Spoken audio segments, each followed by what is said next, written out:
হায় আল্লাহ, আমার খালি মনে হয় আমি যদি কোনোদিন কোনো মন্ত্রণালয় বা কোনো দেশ পরিচালনার দায়িত্ব পেতাম, আমি জানি না আমি চেঞ্জ হবো নাকি ভবিষ্যতে, বা যদি কোনো পেতাম, জীবন দিয়ে কাজ করতাম খালি মানুষের হৃদয় জয় করার জন্য। মানুষের হৃদয় জয় করা মানে আল্লাহর হৃদয় জয় করা। আসসালামু আলাইকুম। 2021 সালে আসিফ নজরুলের পোস্ট, 2024 সালে এসে ভুলে গিয়েছেন। একদিন আগে জানিয়ে দিয়েছেন মিডিয়ার হত্যাকাণ্ড নিয়ে কোনো কমিশন হচ্ছে না। 2 দিন আগে আমার সব শেষ ইউটিউবের যে ভিডিও, সেখানে বলেছিলাম এবং চ্যালেঞ্জ দিয়ে বলেছিলাম যে মিডিয়ার হত্যাকাণ্ড নিয়ে কোনো কমিশন হচ্ছে না। আমি আগে জানলাম কিভাবে? যারা জানিয়েছে তারাই জানিয়েছে যে সামনে অবস্থা খুব ভয়াবহ। বিএনপি, জামায়াত সহ অনেক লোকজন আছেন, তাদের কিছু কিছু লোকজন মুখ পুষা ফেলেন যে ইলিয়াস ভাই হলো গিয়ে আমাদের শত্রু, ইলিয়াস ভাই মনে হয় নতুন কিছু বোধহয় চায়। আমরা নতুন কিছু চাই না, আমরা এই দেশে নির্বাচিত সরকারই চাই। কিন্তু এই সরকারের কাছে আমাদের কিছু চাওয়া ছিল, সেই চাওয়াগুলো পূরণ যে হবে না সেটা কবে জানলাম? বিডিআর হত্যাকাণ্ড নিয়ে যেসব জওয়ানরা জেলখানায় আছে, আমি কল্পনাও করি নাই যে 5 তারিখের পরে প্রথম শুনানি যেটা হইল সেখানে তাদেরকে ছাড়বে না। কিন্তু ছাড়া হয় নাই। কেন ছাড়া হয় নাই? এটা আমাকে প্রচণ্ড রকমের অবাক করেছে। তারপর থেকে কিন্তু আমি এই আসিফ নজরুলদের করা শুরু করেছে। কারণ কি, খবর তো আছে যে বিডিআরের এই যে জওয়ান, এই বিডিআর জওয়ানদেরকে তারা ছাড়বে না। কারণ এদের কাছে অনেক তথ্য আছে, যেই তথ্য তারা বের করতে চায় না। 5 তারিখ থেকে আজ পর্যন্ত এর মাঝখানে 2 জন জওয়ানকে মারা হয়েছে। সামনে 9 তারিখে একটা শুনানি আছে, জামিন শুনানি, 4 নম্বর শুনানি 5 তারিখের পরে। 3টা শুনানির ভেতরে যে ছাত্র নেতারা আছেন, সমন্বয়করা, তাদেরকেও আমি বলেছি যে ওদের শুনানির দিন যাবেন। সব শেষ শুনানিতেও তাদেরকে খুব অনুরোধ করেছিলাম যাবেন, কেউ যায় নাই, কোনো মিডিয়াও যায় না, তাদেরকে না করে দেওয়া হয় এসব বেশি আলোচনায় না আনতে।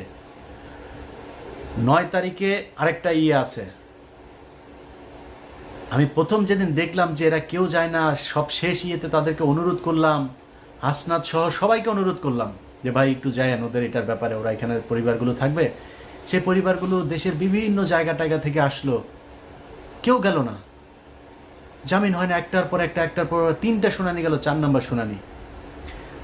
বিডিআর হত্যাকাণ্ডের বিচার যদি হয় তাহলে এই দেশে অনেক কিছু পরিষ্কার হয়ে যাবে। এই কারণে বিডিআর হত্যাকাণ্ড নিয়ে তারা বিচার করবে না। আপনাদের মনে আছে বিএনপির পিন্টু ভাইকে জেলখানায় স্বাভাবিক মৃত্যু হয় নাই, তাকে মেরে ফেলা হয়েছে।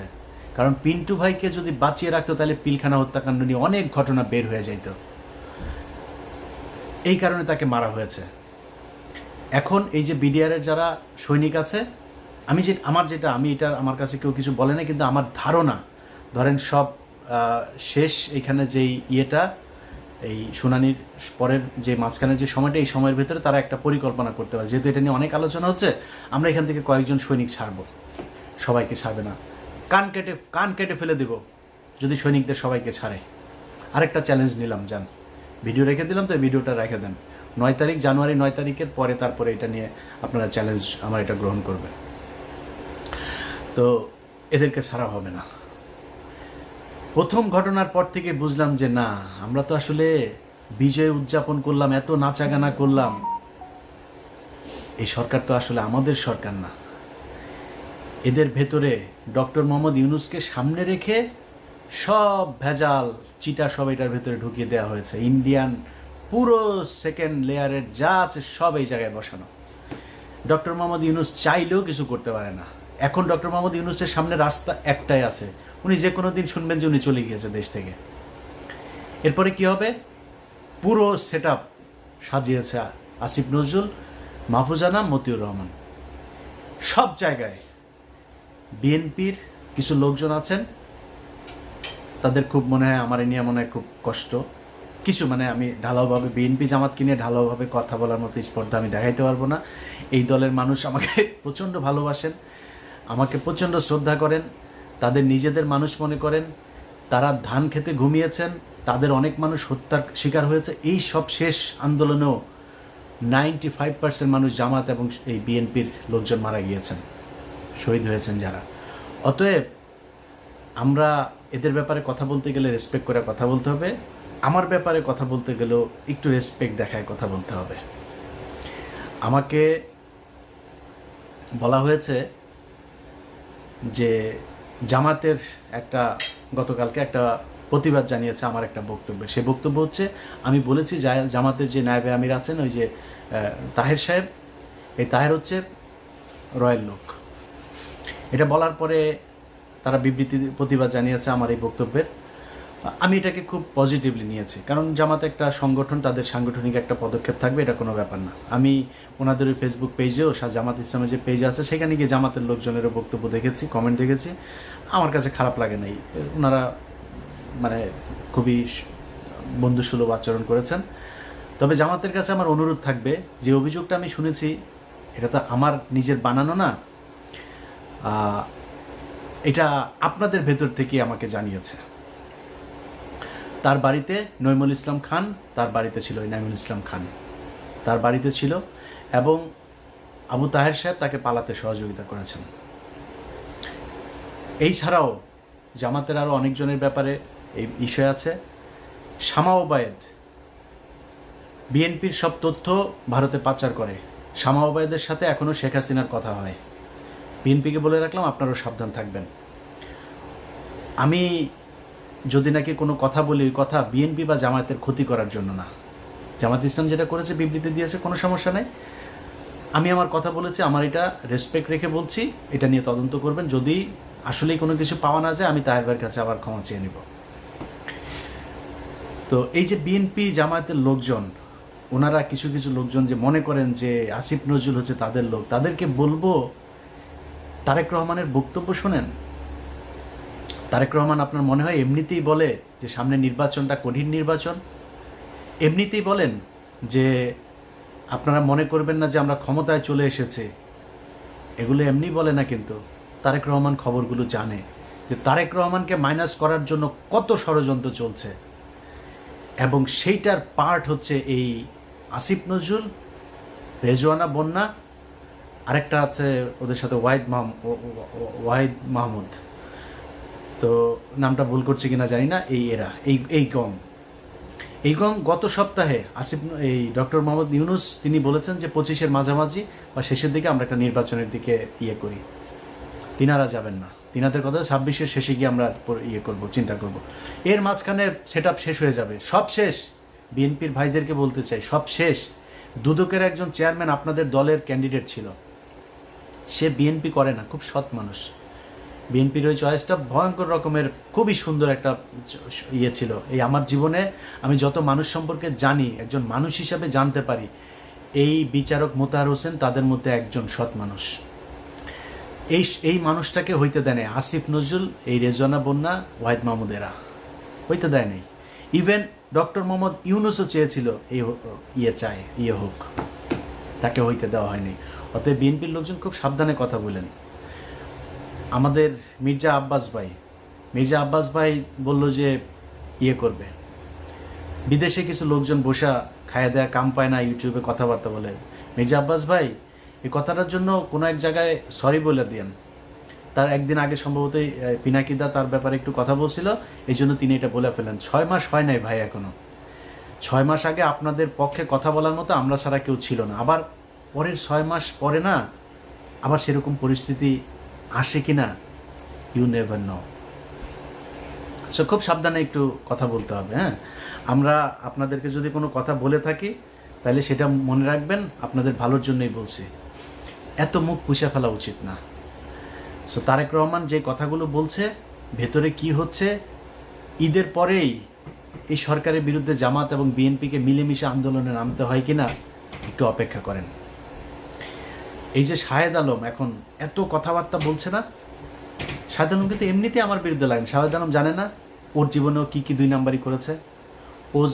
ও যে বিয়েটা করেছে, এই বিয়েটা একটা থানার ভেতরে বিয়ে হয়েছে।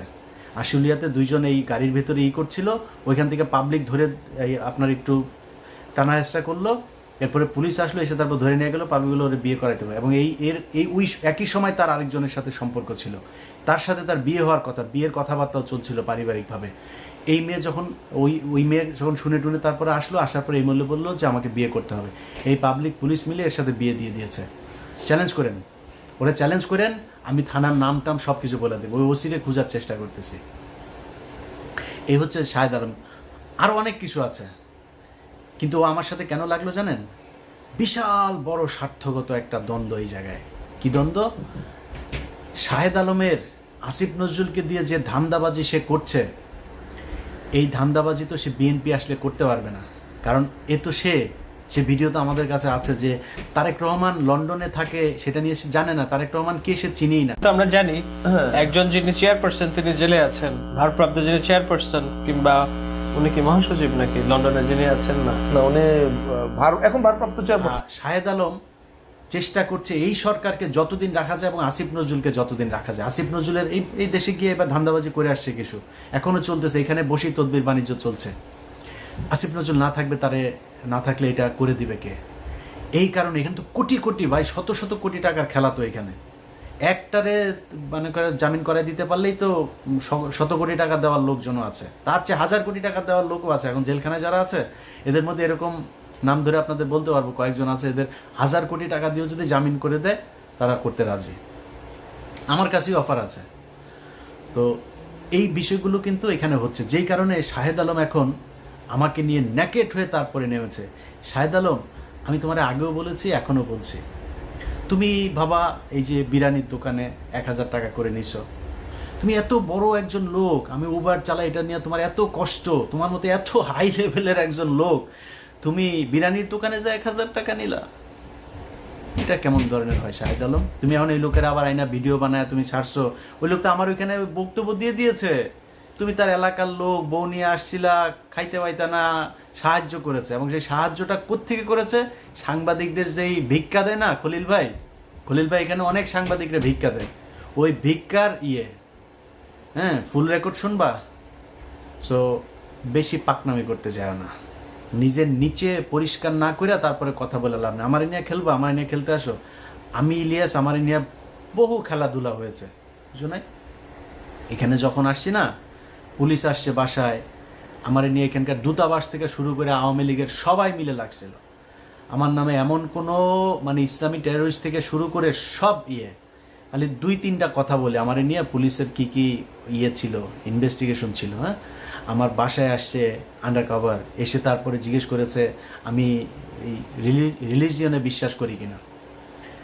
আমি ওদের উত্তর দিচ্ছি একদম, আমি বলছি I strongly believe in god. আমি নামাজ পড়ি কিনা, কোন মসজিদে যাই, কত অফেন যাই মসজিদে, কোন মসজিদে যাই, এই কোশ্চেন। আরও কি এগুলি বানানো টানানোর এগুলির কথা বলা হয়েছে, আমি নাকি কি বানাই টানা, এগুলি অভিযোগ করছে। তো অফিসাররা আমি শেষ পর্যন্ত যা বললাম, অফিসার আমার ইউটিউব চ্যানেলটা একটু দেখলো যে তুমি এরকম মেয়েদের নিয়ে নাকি তুমি বাজে কথা বলছো, এই সেই। তখন আমি বললাম হ্যাঁ, এই সাংবাদিক মেয়েরা আমার নিয়ে উল্টাপাল্টা কথা বলছে। কে সে?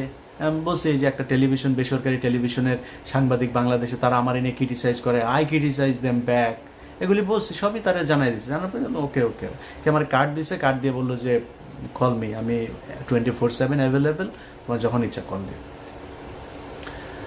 এরকম আরও অনেক তদন্ত হয়েছে ইলিয়াসের নিয়ে।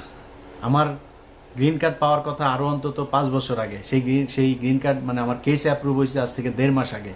সো গ্রিন কার্ড আরও কয়দিন লাগবে জানি না, কিন্তু এই গ্রিন কার্ড পাইতে পারতাম বহু আগে। যখন এখানে 2016 সালে আসছে না, সেই 16 সালে শাহেদ আলম তুমি যেরকম 2 নাম্বারই ভণ্ডামি করে এখানে কাগজ নিছো না, ইলিয়াস চাইলে 16 সালে ওই ভণ্ডামি করতে পারতো। আমারে গণজাগরণ মঞ্চের বানাইতে বলছে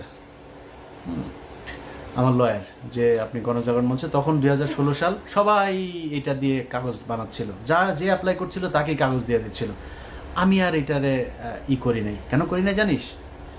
কারণ ওইখানে যায়া লিখতে হইতো, আমার লয়ার আমার বলতেছিল যে খালি তোমার নাম চেঞ্জ করে দিলে হবে, একই ঘটনা সবাই দিয়ে দিচ্ছি, কেস হয়ে যাচ্ছে। যে বাংলাদেশের ফান্ডামেন্টালিস্ট যারা আছে তারা মানুষের ধরে জবাই করছে, ওই যে অভিজিৎ হত্যাকাণ্ড হইলো, তখন এরা জবাই করছে, তারপরে গণজাগরণ মঞ্চে এরকম ইসলামিক যে ফান্ডামেন্টালিস্ট আছে যে তারা এখানে এটার একটা টেরোরিস্ট একটা অর্গানাইজেশন হিসাবে কাজ করছে, এরকম কথাবার্তা। আমি চিন্তা করলাম যে আল্লাহ যদি আমাকে আমেরিকার কাগজ লিখে রাখেন বা আমাকে ভালো রাখেন, সেটা আমেরিকায় থাকলে হবে, বাংলাদেশে থাকলে হবে, যেখানে আল্লাহ মনে করেন ওইখানে। কিন্তু আমি এগুলি বলে আমি কোর্টে যাব, আমি ইমিগ্রেশন অফিসারের কাছে যাব, সে আমার এই লেখাটা পুরো পড়বে, পড়ে দেখবে যে আরে মুসলমানরা এত খারাপ। আমি ওই রাস্তায় শাহেদ আলম যাইনি। কি বলতে চাচ্ছি সেটা তুমি খুব ভালো করে বুঝতে পারছো। অতএব ওই কাগজ আমি নেই।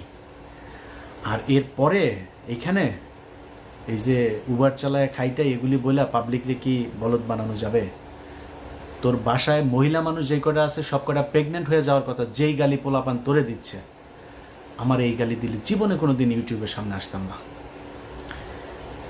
মানুষের সামনে যায় বলিস তুই এলি বিশাল জমিদারের নাতি, 1000 টাকা নিয়ে খলিল বিরিয়ানির থেকে খাওয়া লাগে, তুই এত বড় এক ডেভেলপার, তুই ওয়েব ডেভেলপ করিস, তুই প্রমোটার, তুই এখানে প্রমোশনের কাজ করে তারপরে 1000 টাকা তোরে সাংবাদিকদের খয়রাতির থেকে তোরে দেয়। মানুষের বুঝতে সমস্যা আছে, তুই ভিডিও দিলেই হবে, খলিল বাইরে হাতে পায়ে ধরে আরেক ভিডিও বার করলেই হবে। শাহেদ আলম সহ যারা যারা এখন কিনা এদেরকে ক্ষমতায় রাখার জন্য চেষ্টা করছে, এটা তাদের স্বার্থের কারণে, দেশের কারণে। শাহেদ আলম এই সে মানুষের কাছে বলে বেড়ায় তার নাকি দেশের বিশাল আকারে অবদান। এ হলো সেই ব্যক্তি 2018 সালে আওয়ামী লীগের কাছ থেকে টাকা পয়সা খেয়ে সব বিভ্রান্তিমূলক কথাবার্তা বলতো, মনে আছে? ইসকনের কাছ থেকে টাকা নিয়ে তারপরে সে এখানে বাড়ি কিনেছে 2টা। ও এখন বলে ওর বউ বলে ইঞ্জিনিয়ার, ওর বউ ইঞ্জিনিয়ার কাজ করে কি এখানে রিসেপশনিস্ট। এত বড় একটা ইঞ্জিনিয়ারকে যা রিসেপশনে বসায় রাখা হয়েছে, ওর বউয়ের টাকা দিয়ে নাকি সব এখানে 2 বাড়ি গাড়ি টাড়ি সব করেছে। আমি ওপেন ডিক্লেয়ার দিয়ে গেলাম, চ্যালেঞ্জ করে গেলাম, শাহেদ আলম তোর সাথে যে কোনো ফোরামে তোর চ্যানেলে আমি বসতে চাই। আমি আমার ট্যাক্স ফাইল থেকে শুরু করে আমি আমার স্বচ্ছতা নিয়ে আসবার। তোর বউ ইনজানুয়ার একটা আছে না, তোর বউ ইনজানুয়ার কোন জায়গায় ইনজানুয়ারি করে তারপরে এই তোর বাড়ি 2টা করে দিল, ট্যাক্স ফাইল দেখা।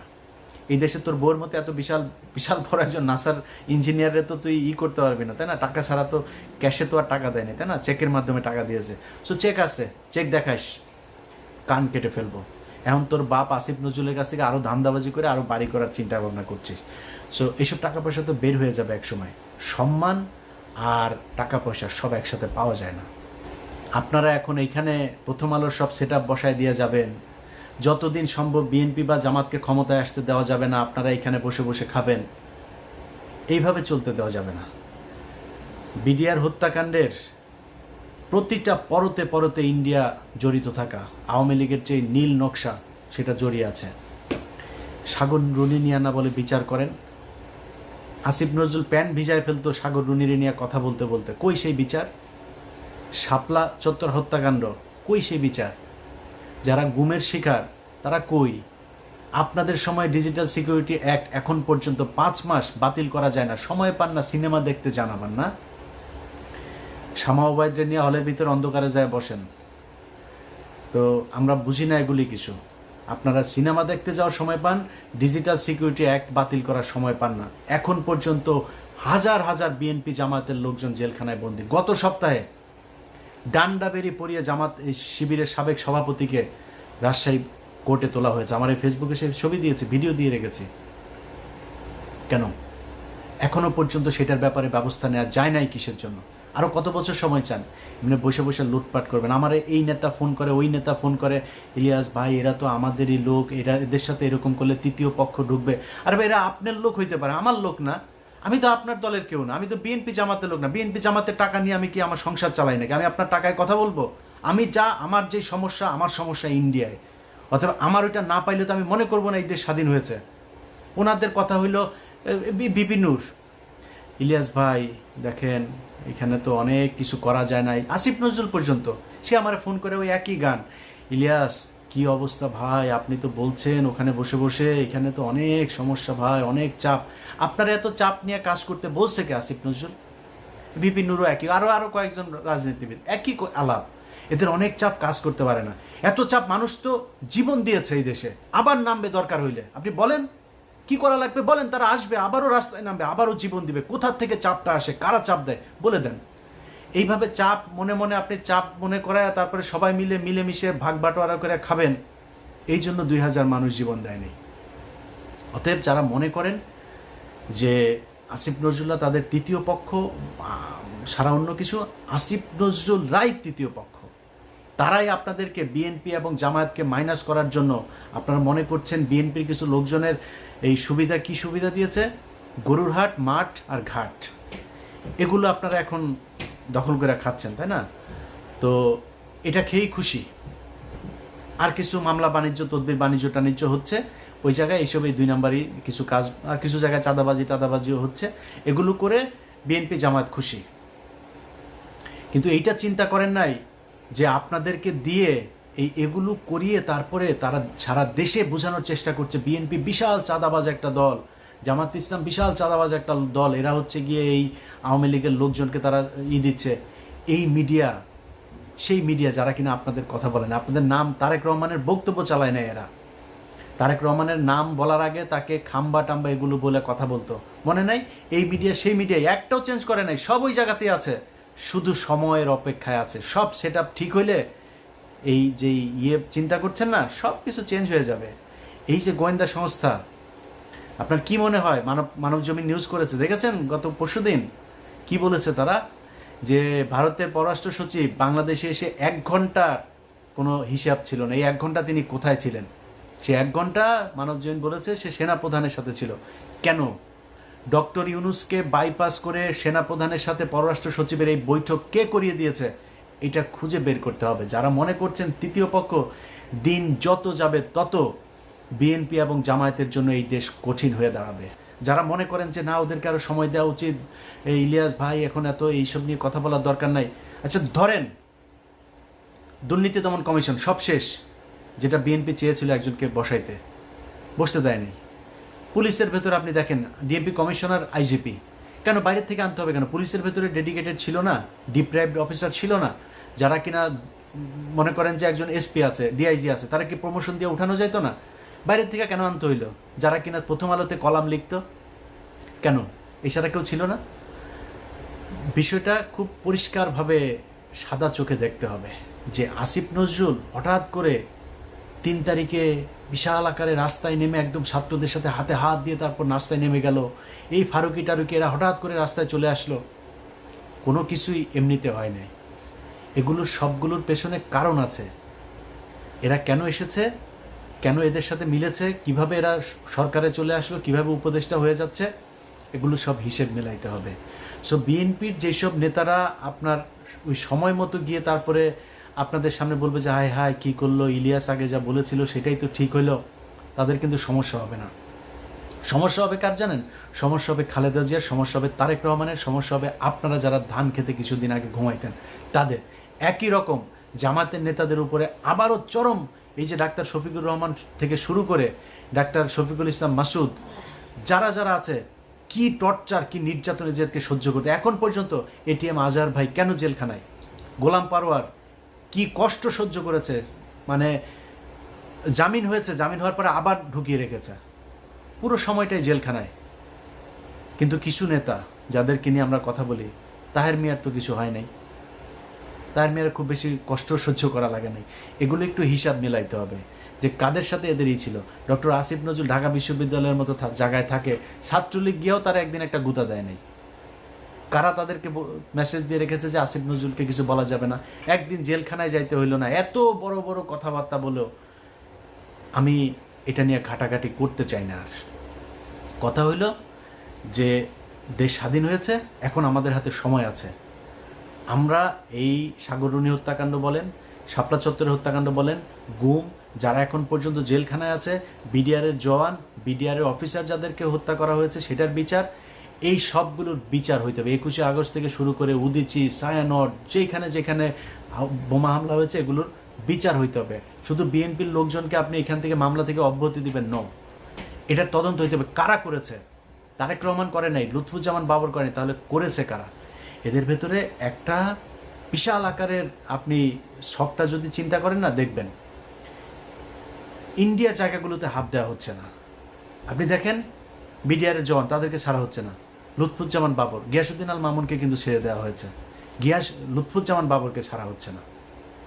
ডিজিএফআইয়ের আপনার সাবেক যেই কর্মকর্তা রেজ্জাকুল হায়দারকে ছাড়া হচ্ছে না, কিন্তু আব্দুর রহিম ওনাকে কিন্তু মেরে ফেলা হয়েছে। এইভাবে যারা যারা এখন পর্যন্ত এদের বিপক্ষে, যাদেরকে দিয়ে ইন্ডিয়ার এইসব জিনিস সব বের হয়ে যাবে, তাদেরকে দেখবেন আস্তে আস্তে মেরে ফেলা হচ্ছে। রাস্তাঘাটেও দেখবেন এখন অনেক দুর্ঘটনায় মানুষ মারা যাচ্ছে।